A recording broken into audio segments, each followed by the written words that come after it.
What's up, guys? Welcome back. So today, I was watching this guy, Thrallisted, on YouTube, and he just got himself a, uh, a Nitro, a Kyosho Neo 3.0, or it's a Kyosho, Inferno Nitro buggy, and I'm gonna show everyone, including him, how to tune a Nitro. This is for beginners. This is a HPI Nitro RS4 2. You've seen this on the channel. You've seen it with the F15 small block. You've seen it with the .18 big small block. And this time we have the OS 15CV Max small block. It's a good motor. It's a good combination. This motor just ran not too long ago, maybe a couple of weeks ago. So the first thing first is, of course, getting the buggy or getting the Nitro running. So I'm going to explain it in detail if it's locked up, what to do, and how to set everything up. So first things first is, of course, spinning the flywheel, seeing if it's locked up. If it is locked up, then you're going to take out the motor, and you're going to take out the glow plug, which is a 8mm wrench. And what you're going to do is pour nitro fuel into the combustion chamber, and you're going to let that sit overnight. If the carburetor is locked up, take out the carb and let that sit overnight as well. The next day, you'll spin over the flywheel, and then that should tell you if it's fully soaked in. If it has been, then which it should have been, then you could put you could take the motor out, empty it with the nitro fuel into a trash can or something like that. I don't know the proper disposal. And then you are going to check on the carburetor.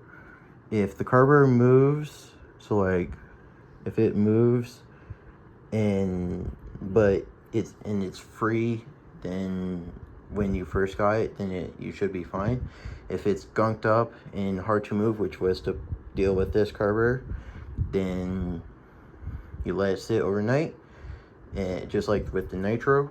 Then after that, you make sure in the morning as you're checking the nitro engine. So the easiest way is to mess with the butterfly. So in some cases, like the motor is spun at least a 90 degrees for most people in nitro buggies, and that would mean it pulls instead of push and push, or push and pull. Well, yeah, all throttle systems are push and pull, but you get what I'm saying. So next, you're going to put the carburetor back in. You're going to put the engine back in. If you're like me and you don't have the proper clutch bell or anything like that, you can just put the collet on and the flywheel and you're good. Just make sure to plumb your nitro stuff and you're fine. So next, what you're going to do is, instead of putting the old glow plug back in, you're going to put a freshie in. And then with the copper. Yeah, with the copper. Next, what you're gonna do is with this lower needle, you're gonna tune it, you're gonna lean it. And so to do that, you tighten it all the way. Then you do, so, and then if it's, so like if this is the top, right here, you do 1, 2, 3.5. That's that's mostly the factory for almost all nitro engines. Next would be the lower needle. And for the lower needle, you want it flush to 0.4 millimeters out. So just barely out. Idle screw, don't mess with that, obviously. You're just worried about getting it running. Next is feel. So, or the next is all feel and feel system. So instead of reusing new or the old tubes or fuel line that came with the car, get fresh new ones. It's not worth the risk. The tank, what you're gonna do, you're gonna fill it with nitro and you're gonna switch it around, let it sit overnight as well while you're letting the engine sit overnight. You're gonna swash it around and dump it into the grass. Then you plumb it all back up. And you put fresh fuel line on from the carburetor, from the pipe to the top, which pushes the fuel down. Then from the filler all the way to the nipple. Next is the fuel. You can run 20%, 25%, 30%, 33%. I think 35% is the max. Most would be using 20% or 30%. 30% would be for nitro race engines. But for bashing, 20% is fine. You fill it up all the way. And if you have a pull start, you shut the carburetor all the way, put your thumb over the air, then you start pulling on it until it's primed. When it's primed, you put your glow igniter onto the glow plug, and that's when you start firing it up. That's when you start pulling on it regularly. If you have a starter box, you would sit on the starter box, prime it by covering the pipe end, then the same thing.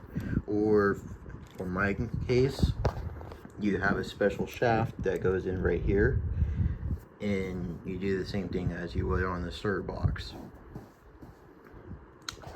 Next, and until you get that fired up, what I recommend doing is just laying it idle.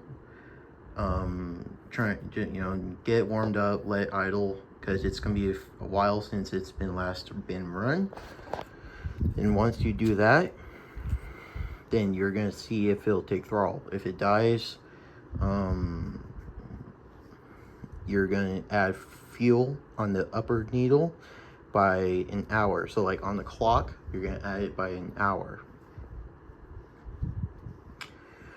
If in the lower needle, that's used for driving. So if you're at full throttle and it wants to die, you need to add more fuel and a little bit more ball and mend. And once you're able to go full throttle, then your tune is perfect. You're fine. You can run it as long as you want. When the car starts getting low on fuel, it's going to start running lean. Don't tune it when it gets lean or when you're nearly out of fuel. To shut off the car, which is recommended to learn, you either have a tool where you can put in between the flywheel and that will stop it, or you pinch the line. If the nitro goes vroom, you have a perfect tune, you're good, you're golden. If it vroom, or something longer, you're rich. If it dies immediately, you're lean.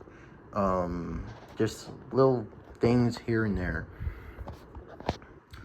For 8-scale type or 8-scale pipes,